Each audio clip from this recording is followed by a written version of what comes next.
কলিঙ্গ দেশের রাজা শোক সেন, প্রবল পরাক্রমী, দর্দণ্ড প্রতাপ রাজা। রাজ্যের চারিদিকে শুধু শান্তি আর শান্তি, তাই সকলেই তার জয়গান করে। সত্যি আমাদের রাজার মতো রাজা হয় না। হ্যাঁ, তা সত্যি বটে। সত্যি তার শাসনে সমগ্র দেশে শুধুই শান্তি, চোর ডাকাতের উপদ্রব নেই, মারামারি ঝগড়াঝাটি নেই। হ্যাঁ, তা সত্যি বটে। তবে শুনেছি আমাদের রাজা নাকি খুবই আমোদে, আর আমোদ প্রমোদের সময় বড় ছোট জ্ঞান করেন না। হ্যাঁ, কথাটা সত্য বটে। মহামন্ত্রী, অনেকদিন হলো শিকারে যাওয়া হয় না, আপনি যাত্রার আয়োজন করুন। যথাজ্ঞা মহারাজ।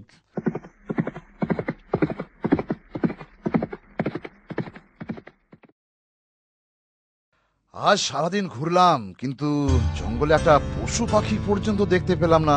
সত্যি মহারাজ, কথাটা ভাববারই বটে। তাহলে কি করা যায় বলুন তো?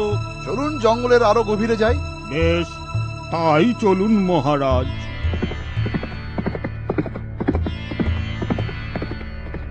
না, এখানেও কোনো পশু পাখি দেখতে পেলাম না। এদিকে সন্দেহ হয়ে এলো। চলুন মহারাজ, এবার বরং ফেরা যায়। হ্যাঁ, তাই চলুন মহামন্ত্রী। আরে দাঁড়ান দাঁড়ান মহামন্ত্রী, ওই গাছের ডালে দেখুন। আরে হ্যাঁ, তাই তো। মনে হচ্ছে কোনো সন্ন্যাসী মাথাটা নিচু করে ধ্যানে মগ্ন। আমার মাথায় একটা বুদ্ধি এসেছে। কি বুদ্ধি মহারাজ? মহাযোগীর ধ্যান ভঙ্গ করার বুদ্ধি। না মহারাজ, এসব করবেন না, তাতে হিতে বিপরীত হতে পারে।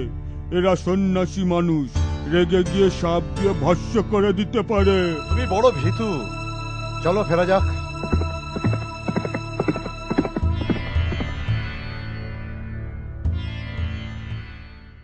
মহামন্ত্রী, সেই জঙ্গলের সাধুর কথাটা মনে আছে তো? আজ্ঞে হ্যাঁ মহারাজ। আপনি ঘোষণা করে দিন যে ব্যক্তি ওই সাধুর ধ্যান ভঙ্গ করে তাকে সংসার জীবনে প্রবেশ করাতে পারবে, তাকে রাজা 1,00,000 স্বর্ণ মুদ্রা দান করবে।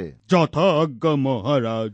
শোনো শোনো শোনো, আমাদের মহারাজ সুখসেন সেদিন মৃগয়ায় গিয়ে রাজার ঘোষণা ছড়িয়ে পড়ল সমগ্র রাজ্যে, কিন্তু কেউই সেই যোগীর ধ্যান ভঙ্গ করার মতন দুঃসাহস দেখাতে পারল না। কিন্তু এগিয়ে এলো এক যুবতী। মহারাজ, আমি সাধুর ধ্যান ভঙ্গ করতে পারবো, তবে আমার কিছু অত্যাবশ্যকীয় দ্রব্যের প্রয়োজন। বেশ, বলো তোমার কি কি প্রয়োজন।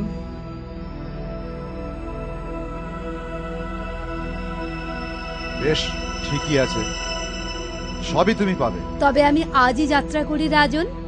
প্রণাম।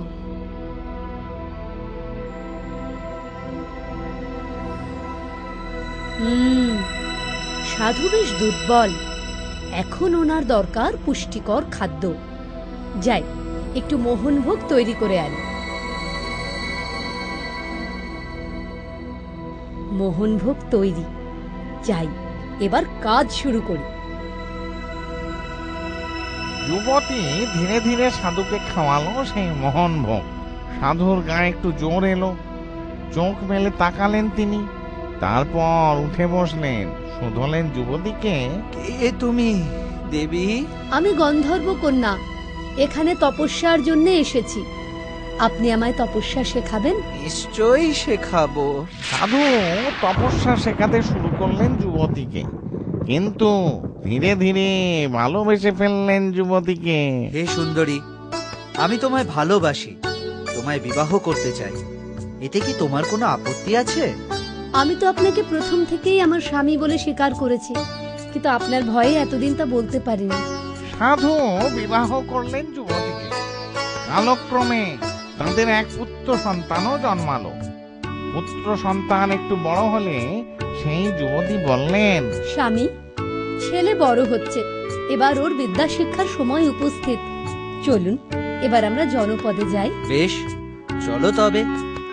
যুবতী চাতুরীর সঙ্গে সাধু ও তার পুত্রকে নিয়ে এলেন কলিঙ্গ রাজ্যে। এসে উপস্থিত হলেন কলিঙ্গের রাজপথে। স্বামী, এই হচ্ছে কলিঙ্গ রাজ্য। শুনেছি এখানকার রাজা খুব দয়ালু। চলুন আমরা বরং তাঁর কাছে যাই। বেশ, তাই চলো।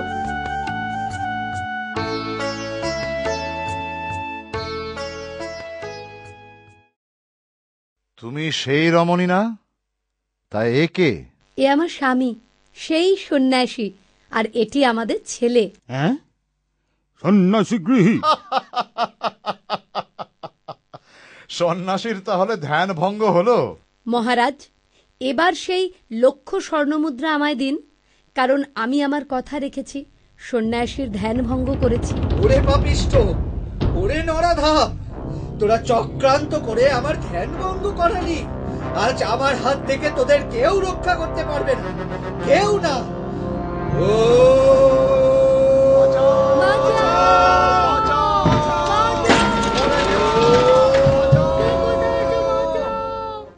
সন্ন্যাসীর রোষে ধ্বংস হলো নগরী। আচ্ছা বলো তো রাজা, এই নগরী ধ্বংসের প্রধান দোষী কে? রাজা, মন্ত্রী নাকি যুবতী? তিনজনই সমান দোষী। কারণ রাজা সন্ন্যাসীর ধ্যান ভঙ্গ করার চক্রান্ত করেছিল, আর অপর দুজন রাজাকে সমর্থন করে গেছিল। তাই শর্ত মতো আমি চললাম।